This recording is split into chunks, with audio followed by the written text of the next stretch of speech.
όσο το στη βιομηχανία είναι επίσης το 9%. Και από τη βιομηχανία τη δικιά μας το 40% είναι βιομηχανία τροφίμων. Άρα είναι δεδομένο εξ αρχής και μόνο τα πρώτα στοιχεία ότι δεν συμβαίνει στην Ελλάδα αυτή η συμφωνία.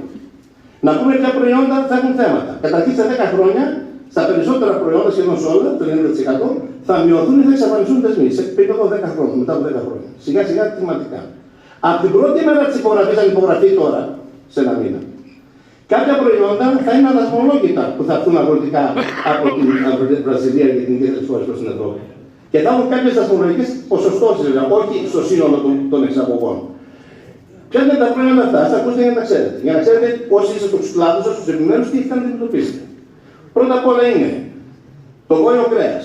Θα έρθουν 99.000 τόνοι με ένα πολύ μικρό δασμό. Μόνο εδώ θα ένα μικρό δασμό 7%, αλλά είναι μικρό γιατί μέχρι τότε ήταν 40.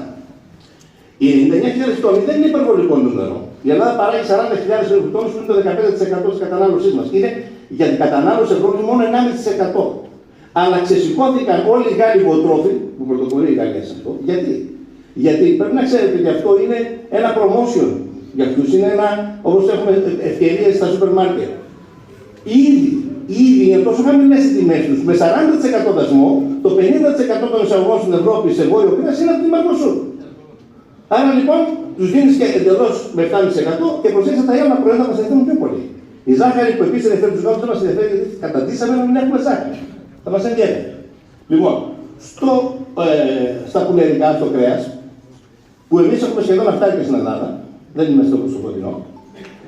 Η Ελλάδα παράγει με τα τελευταία στοιχεία του 23 της Alstat 258.000 τόνους και θα μπουν αδεσμολόγητοι duty free τους γράφει συμφωνία με 0% δασμό, σαν είναι μέλος της Ευρωπαϊκής Ένωσης, 180.000 τόνους.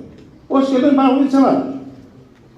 Και οι υπόλοιποι θα έχουν τέτοια. Τα χειρότερα προϊόντα για μας, που είμαστε εδώ πέρα και μάλιστα το κοτόπουλο καταμένοντα στην Ήπειρο θα υπάρχει τεράστιο ζήτημα. Μέλι και ρύζι. Τα χειρότερα απ' όλα. Γιατί στο μέλι η Ελλάδα παράγει το 10% περίπου του προϊόντος της Ευρωπαϊκής Ένωσης. 25.000 τόνους στους 280. Ξέρετε πώς θα δουν αδημολόγητοι. Βέβαια σε μια διάρκεια 5 ετών αυτά θα φτάσουν στο πικ. Θα έχει ισόπωσες, αλλά το πρώτο έτος υπάρχει ποσότητα.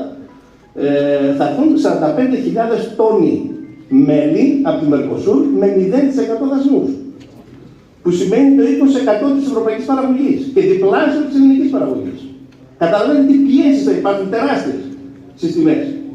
Και πώς θα βγει. Το κόστος είναι δεδομένο, το ξέρουμε. Και δεν βοηθάει η κυβέρνηση να μειωθεί. Γιατί έχουμε εθνικές ευθύνες για το υψηλό κόστος παραγωγής. Στο ρύζι θα έρθουν αδασμολόγητοι duty free 60.000 τόνοι ρύζι. Τόσοι όσοι περίπου